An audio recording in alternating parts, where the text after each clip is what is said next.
सार वचन राधा स्वामी वार्तिक भाग पहला दफा 16। यहाँ तक दर्जे शब्द यानी नाद के मुकर्रर हैं। मुताबिक तादाद इन स्थानों के यानी सत्यलोक से सहस्रदल कमल तक 5 शब्द भी हैं कि वे मुर्शिद कामिल यानी संत सदगुरु पूरे से मालूम हो सकते हैं। हर एक मुकाम का शब्द अलहदा है और उसका भेद भी जुदा है। 5वां शब्द सत्यलोक में है और उसके परे जो शब्द की धार है उसका बयान कलाम में या लिखने में नहीं आ सकता और न उसका यहाँ कोई नमूना है कि जिससे उस आवाज़ का अनुमान कराया जावे। वह शब्द उस मंजिल पर पहुंचने के वक्त अभ्यासी को मालूम होगा।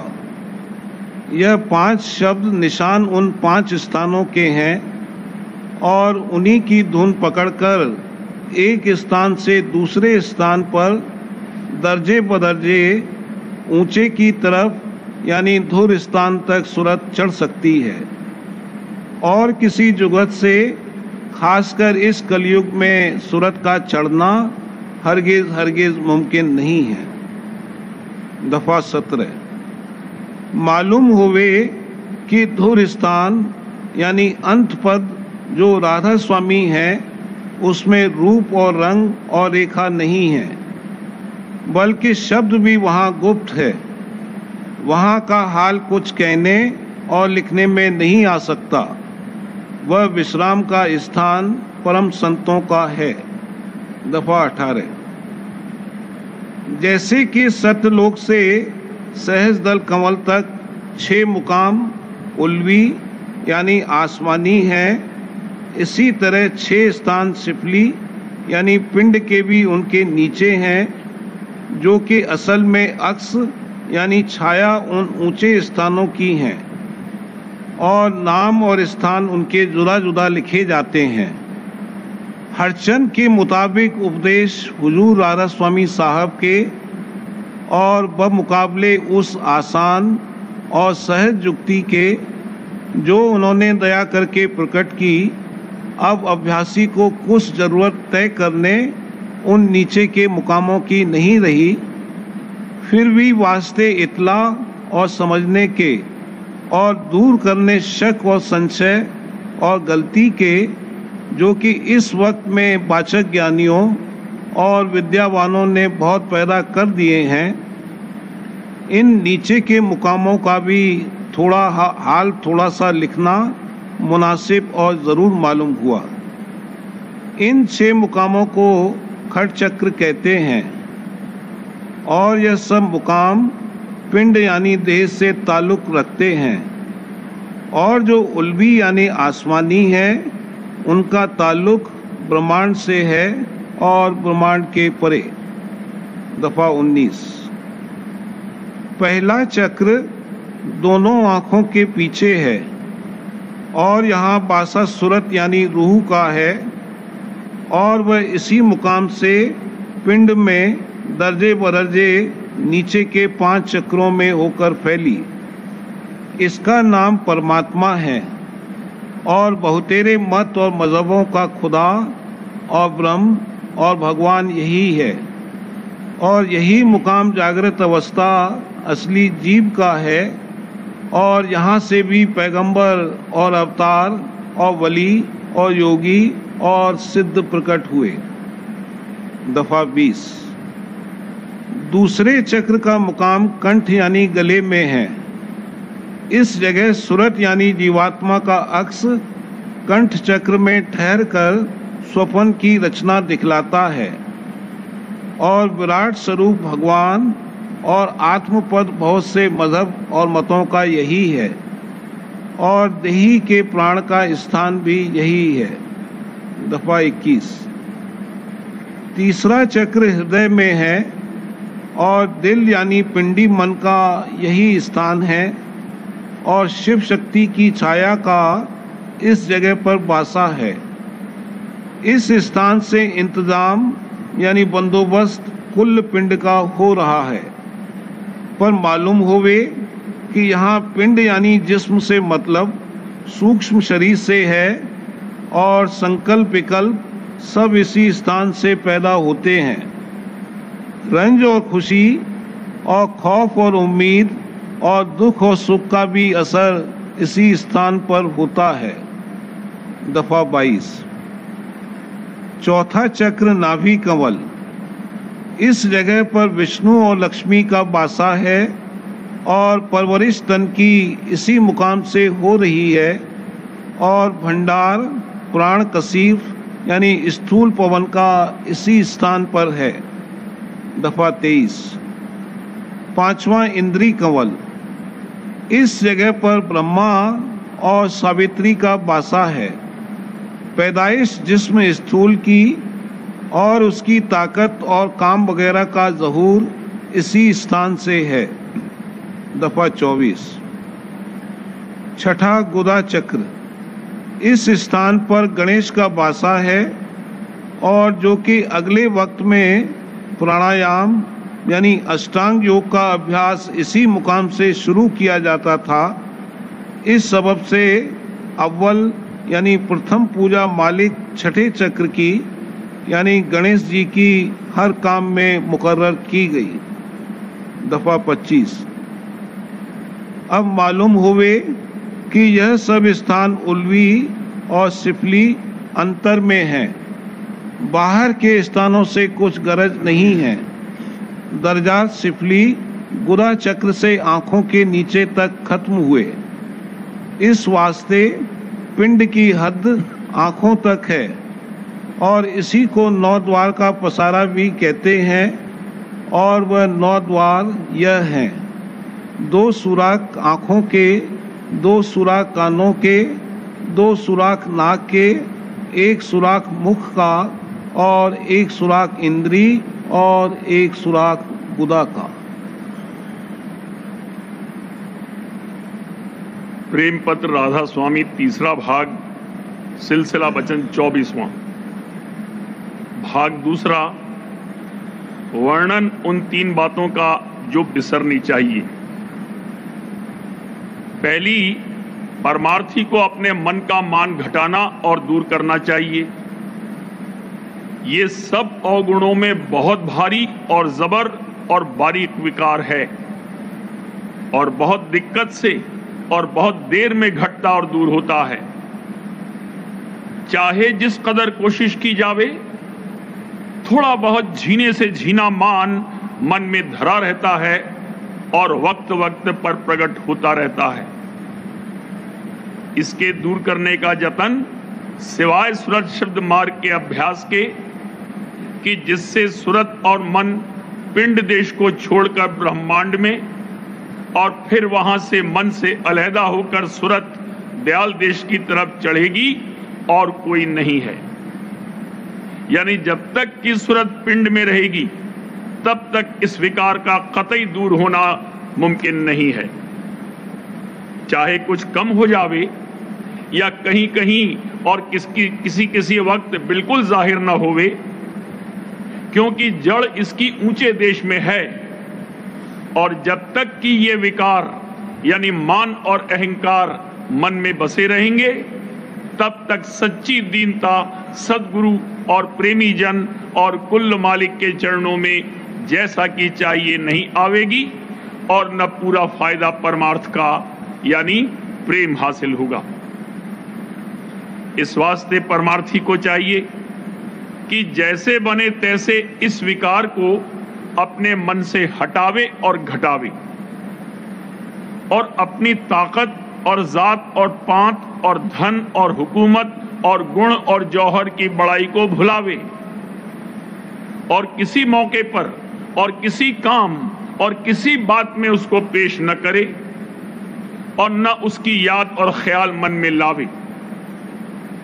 यानी न तो किसी अपनी बात में और किसी मौके पर बड़ाई या तारीफ करे और न दूसरों से कराने की चाह या आस रखे और न दिल में उसका ख्याल लावे।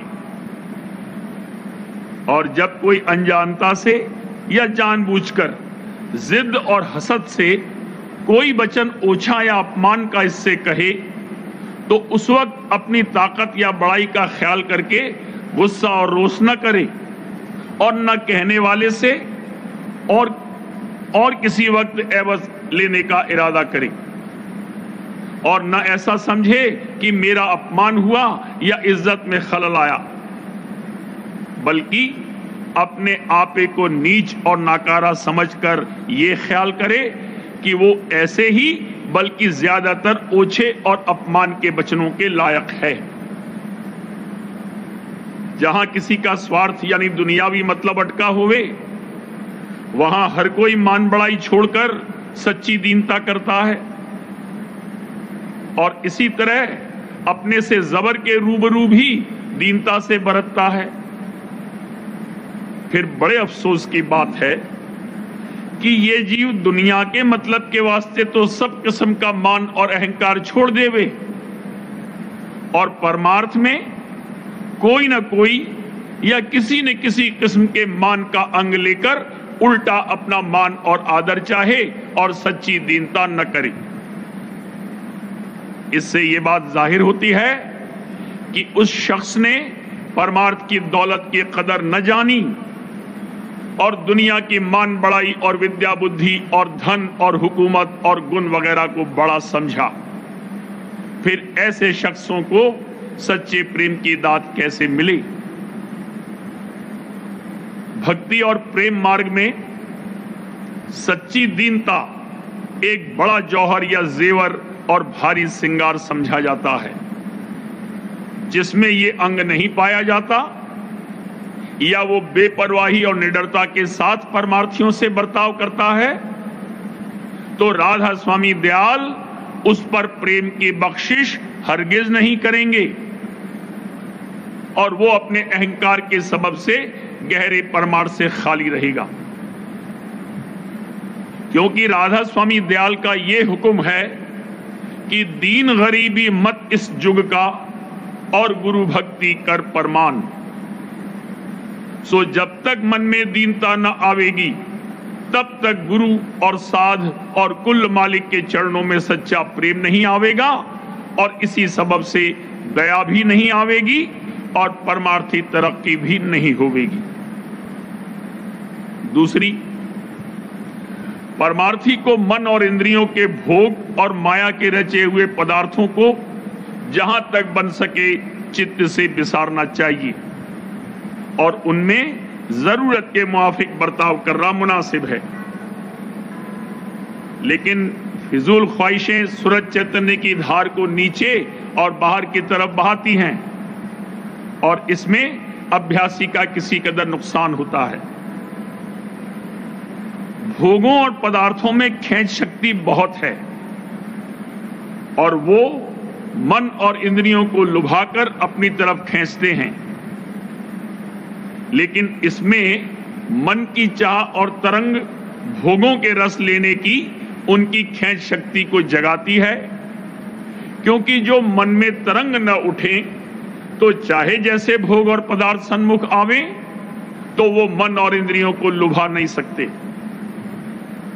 इस वास्ते अभ्यासी को खासकर शुरू अभ्यास के समय थोड़ी बहुत संभाल अपने मन की करना मुनासिब है, यानी किसी कदर भोगों से आमतौर पर बैराग रखना चाहिए और जरूरत के मुआफिक उनमें बर्ताव करना चाहिए। इसमें कुछ शक नहीं कि मन और इंद्रियों का भोगों की तरफ से रोकना निहायत मुश्किल काम है, क्योंकि वे जन्मान जन्म और जुगान जुग और सालहा साल से उनमें बरतते चले आए हैं, और ये बर्ताव उनका पुराना स्वभाव हो गया है। और सब जीवों का इसी किस्म का व्यवहार देखकर शौक पैदा होता और बढ़ता रहता है, और पुरानी आदत और शौक का जो कि अभ्यास करके खूब मजबूत हो गए हैं, एकदम छोड़ना निहायत मुश्किल बल्कि करीब करीब नामुमकिन है। इस सबब से परमार्थी को शुरू अभ्यास के समय मन और इंद्रियां अपनी चंचलता जाहिर करके दुरुस्ती से अभ्यास में नहीं लगने देती हैं। इस वास्ते दुनिया और उसके सामान और भोगों की नाशमानता और ओछापन देखकर थोड़ा बहुत चित्त को उनकी तरफ से उदासीन रखना जरूर है। जीव की ताकत नहीं है कि मन और माया से मुकाबला कर सके और भोगों की चाह या उनमें बर्तावा यकायक हटा देवे। इस वास्ते मुनासिब और जरूर है कि समर्थ पुरुष राधा स्वामी दयाल की शरण और ओट लेकर परमार्थ की कार्रवाई शुरू करे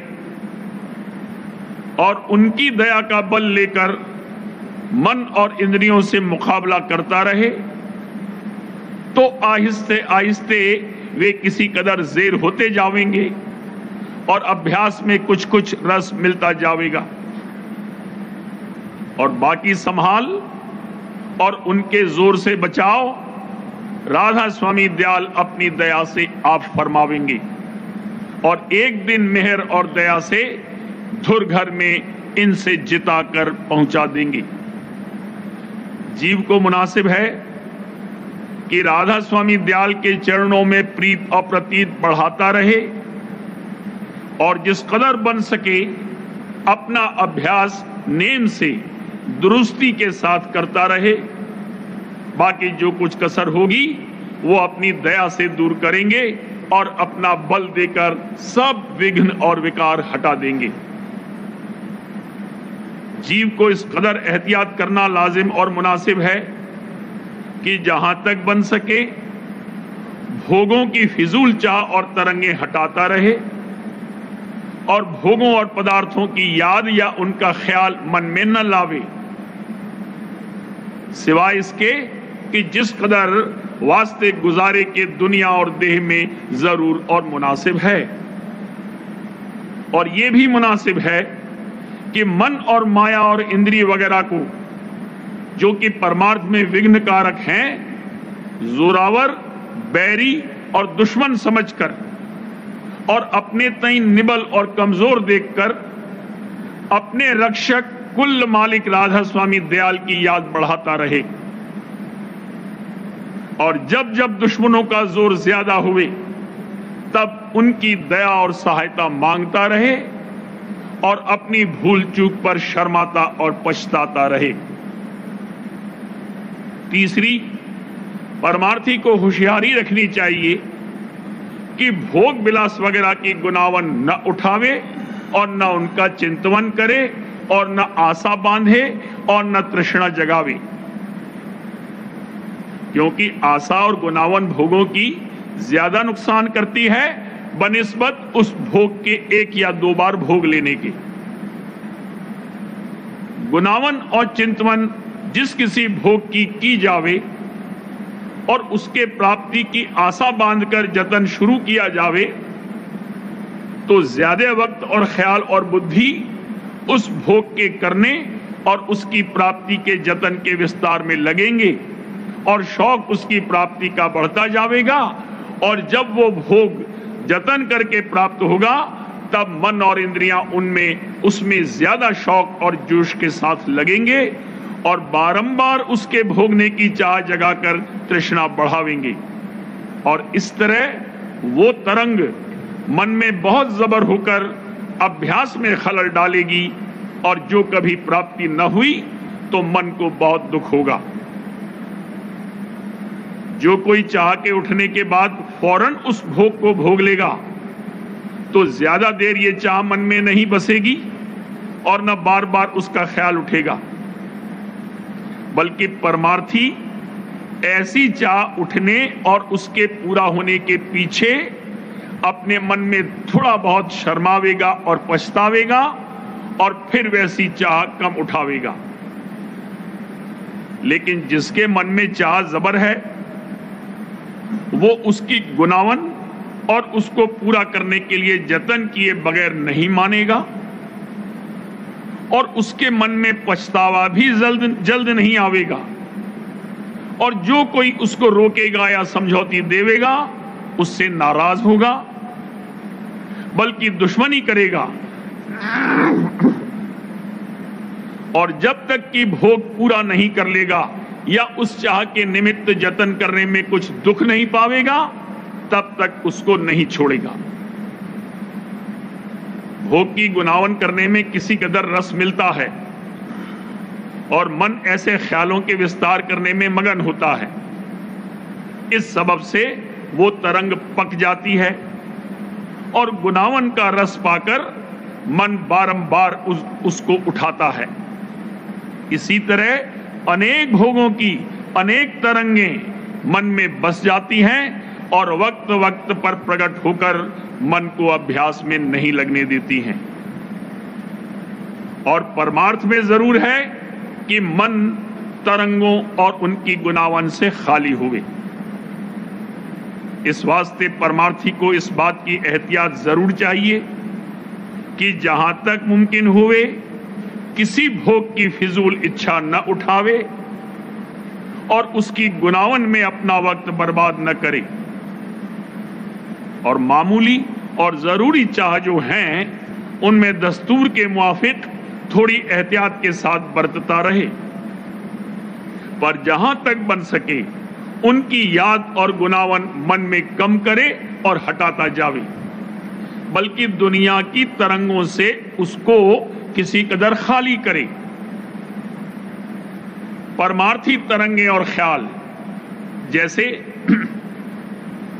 सद्गुरु और प्रेमी जन की सेवा और परमार्थी चर्चा वगैरह करना शुरू करे और फिर उनको भी हटाकर या कम करके सिर्फ राधा स्वामी दयाल के चरणों का प्रेम और उनके दर्शनों के प्राप्ति की चाह बढ़ावे और उसके पूरा होने के निमित्त जतन मुनासिब यानी भजन, सुमिरन और ध्यान और सत्संग शौक के साथ करता रहे।